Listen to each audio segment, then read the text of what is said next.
أزيلت حجرة عائشة في عام 88 في عهد توسعة شوف بنيت على قبر النبي وأبو بكر وعمر رضي الله عنه.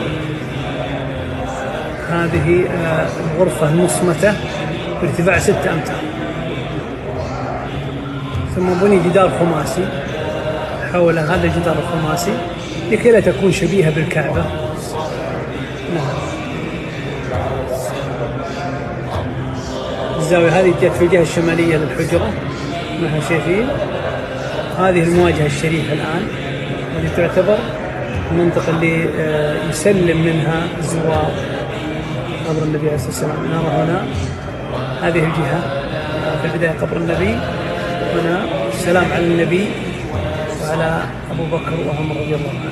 الباب المنتصف هذا المنتصف هذه تعتبر من الداخل صورة المقصورة من داخلها.